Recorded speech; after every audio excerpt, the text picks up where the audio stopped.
जिस काम को हम ज्यादा तवज्जो देते हैं, बाबा साहब उसके बारे में क्या कहते हैं। बाबा साहब की इकलौती संतान थी, उनका नाम यशवंत था। यशवंत की मां भी दुनिया में नहीं थी, और जिस दिन यशवंत की शादी थी उस दिन बाबा साहब सैकड़ों मील दूर एक जनसभा को संबोधित कर रहे थे।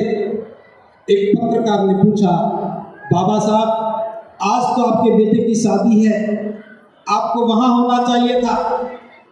बाबा साहब ने कहा, मैं जानता हूं जिसकी शादी है उसे वहां होना चाहिए, जिसकी शादी उसे वहां होना चाहिए। मेरे पास इन फिजूल के कामों के लिए कोई समय नहीं है।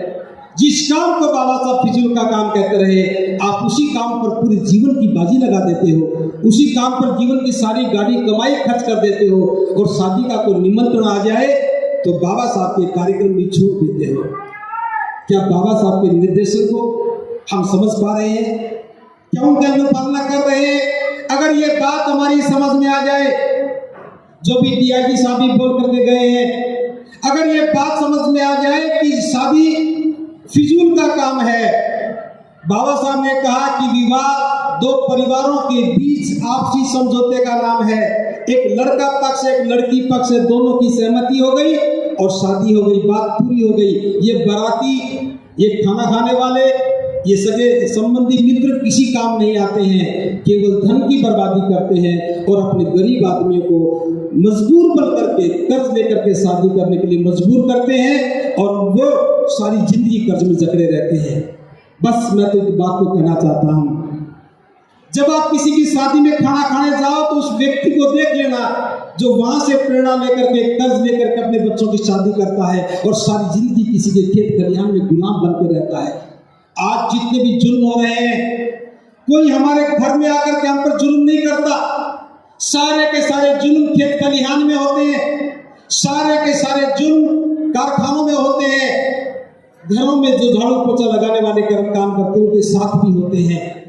लेकिन उनको वहां तक किसने पहुंचाया? आपकी एक वक्त की दावत के स्वाद ने उनको वहां तक पहुंचा दिया। अगर समाज से प्रेम करते हैं, अपने भाइयों के विकास की तनिक भी चिंता है, तो दावत खाते वक्त सोचना, क्या ये मेरा भाई कर्जदार तो होने वाला नहीं है? अगर हम बुद्धिमान हैं, पढ़े लिखे हैं, क्या इस पर चिंतन नहीं करना चाहिए? क्या एक वक्त का खाना नहीं खाने से हम मर जाएंगे? लेकिन कोई भी नहीं सोच रहा। जो जितना ज्यादा पढ़ा लिखा है, जो जितना ज्यादा पैसे वाला है, वही उतना ज्यादा समाज को दिशाहीन करने का काम करता है। एक एक शादी में 50-50 लाख रुपया खर्च करते हैं और बात बाबा साहब की करते हैं। मैं नहीं समझता कि ये बाबा साहब की बातों के साथ कोई न्याय है। शादी की परंपरा बदली है। हम मनुवाद को चैलेंज तो करते हैं, मरने के बाद हड्डियां उठा करके गंगा घाट में जाते हैं। कहां मिशन रह गया? इसलिए अपनी पहचान बनाओ, गलत परंपराओं और कुरीतियों से बाहर निकलो, जीवन को श्रेष्ठ बनाओ, और श्रेष्ठ बनाने के मापदंड महाकारुणिक बुद्ध ने दिए हैं और बाबा साहब ने उनका अनुसरण किया है। अगर हम बुद्ध की शरण में चले जाएं, जीवन को श्रेष्ठ बनाने के आंदोलन के हिस्से बन जाएं, गुलामी के सारे प्रतीक छोड़ दें, गलत परंपराएं और कुरीतियों को त्याग दें, जाति की दीवारों को तोड़ करके भाई को भाई समझने लगे, महिला पुरुष के भेद खत्म करने लगे, निश्चित रूप से हम इस देश के सर्वश्रेष्ठ नागरिक कहलाएंगे और सर्वश्रेष्ठ व्यक्ति कहलाएंगे। बाबा साहब यही तो चाहते थे, हम सर्वश्रेष्ठ बने, और ये बात कहते हुए हमें फक्र होना चाहिए कि हम सर्वश्रेष्ठ हैं। लेकिन जिस समाज का 2/3 आबादी के लोग कर्ज में जकड़े हों, गुलामी का जीवन जी रहे हों, उसमें हमें किस बात का फक्र हो सकता है? तो मैं अनुरोध करना चाहूंगा कि शादी की परंपराओं को विराम दो, इन्हें बदलो, और बिना बुद्ध की शरण में गए शादी की परंपरा नहीं बदल सकोगे। बारात में जाना बंद करो, दावत खाना खिलाना बंद करो, और शादी को व्यक्तिगत ही प्रोग्राम समझो, व्यक्तिगत कार्यक्रम करो, इसका सामाजिकरण मत करो। अगर कोई आपको कार्ड देने के लिए आता है तो हाथ जोड़ के कहो, शादी के लिए मंगल कामनाएं, लेकिन मैं आ नहीं पाऊंगा क्योंकि मैं संकल्पित हूं, मैं अपने समाज को कर्ज में जाने से बचाना चाहता हूं। और मैं आपको बता देता हूं, मैं आज आपके बीच में खड़ा हूं, केवल यूं ही नहीं खड़ा हूं।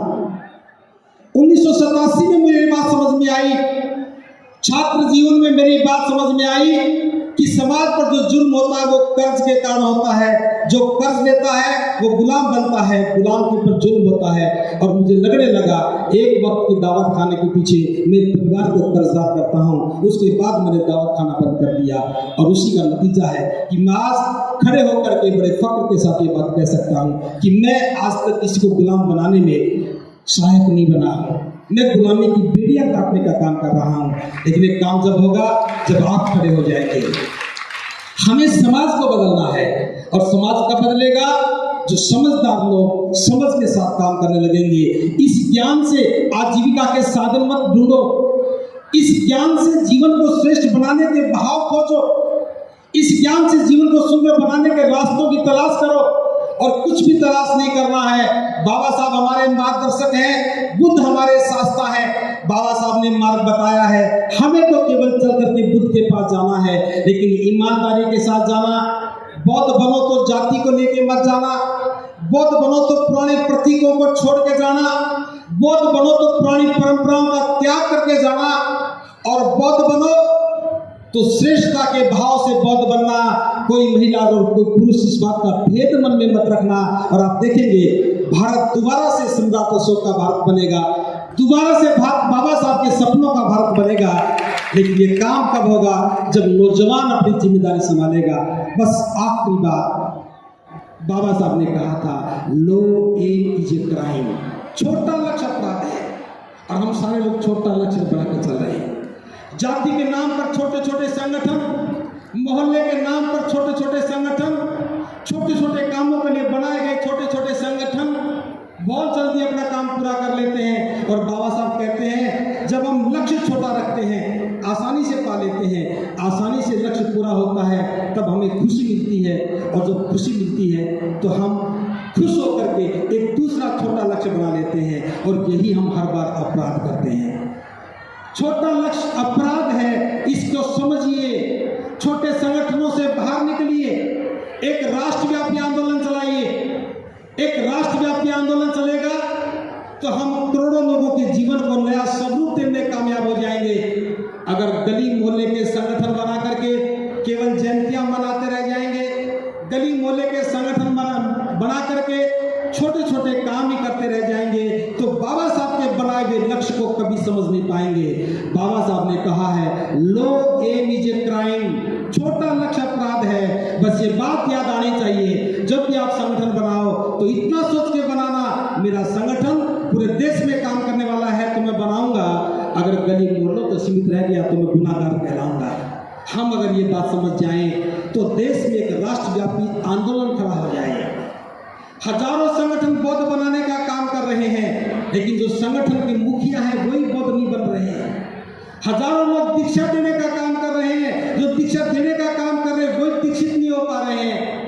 हजारों लोग महिलाओं के कल्याण के लिए काम कर रहे हैं, लेकिन महिलाओं के जुल्म में वो भी भागीदार बन रहे हैं। इसलिए मैं इतना नोट कर रहा हूँ, बड़ा काम नहीं कर पा रहे, कोई बात नहीं। आज के बाद घर में किसी भी महिला के सिर पर पल्लू नहीं होना चाहिए जो घूंघट करने का काम करता हो। महिलाओं के भी पोशाक बदलो, वो भी पुरुषों की तरह पैंट कमीज पहन करके घर से बाहर निकले। महिलाएं भी अपनी मानसिकता से बाहर निकले। और आप देखेंगे यही तो बाबा साहब चाहते थे। अगर ये नहीं कर सकते हैं तो बस मैं तो इतना ही कहूँगा, बाबा साहब की जयंती की बजाय किसी और की मना लिया करो। कम से कम हमें संतोष तो रहेगा कि बाबा साहब के अनुयायी गुनाहगार नहीं है और बाबा साहब के अनुयायी झूठ बोलने वाले नहीं हैं। बात तो आपसे मैं और बहुत ज़्यादा करना चाहता था, लेकिन मेरी मजबूरी है, मेरी ट्रेन का समय हो गया, क्योंकि मुझे कल मध्य प्रदेश में पहुंचना है। अन्यथा तो मैं आपके बीच और भी रहता। और हमारे मंच पर काफ़ी अच्छे वक्ता बैठे हैं, वाइस चांसलर जैसे विद्वान लोग यहाँ बैठे हैं, आप उनको भी सुनेंगे। वह इन्हीं शब्दों के साथ एक छोटा सा निवेदन कर रहा हूँ। 18 मार्च को आगरा में धम्म कारवां होता है। बाबा साहब आगरा में आए, उनके आने की स्मृति को हम मनाते हैं। और इस बार का हमारा थीम है, जो भाषण बाबा साहब ने दिया उसी भाषण को हम मंच से पढ़ेंगे और पंडाल में जितने भी लोग होंगे वो सारे उसी आवाज़ में आवाज़ मिलाएंगे। हमने नारा दिया है, जाति और संगठन की दीवारों से बाहर निकल कर के आओ, बाबा साहब की आवाज़ में आवाज़ मिलाओ और एक नया आगाज दो। हम बाबा साहब की आवाज़ में आवाज़ मिलाएंगे और मैं समझता हूँ दुनिया का ये पहला प्रयोग होगा जब किसी मसीहा के अनुयायी उन्हीं की आवाज़ में आवाज़ बनकर के आगाज दे रहे हों। हमारा मकसद यही है, हम बाबा साहब की बातों को भूल ना जाएं। बाबा साहब की कही हुई बात हमारी जुबान पे आने लगे। बाबा साहब ने जो करने के लिए कहा था वो हम करने लगे।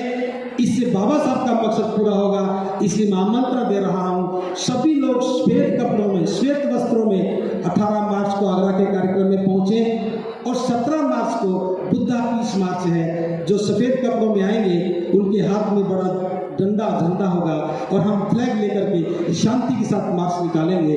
जो उसका हिस्सा बनना चाहता है वो भी अपनी तैयारी करे। इन्हीं शब्दों के साथ मैं पुनः आपका आमंत्रण देते हुए और आयोजकों को साधुवाद ज्ञापित करते हुए कि आपने मुझे अवसर दिया, आपको बहुत बहुत साधुवाद। सबका मंगल हो, सबका मंगल।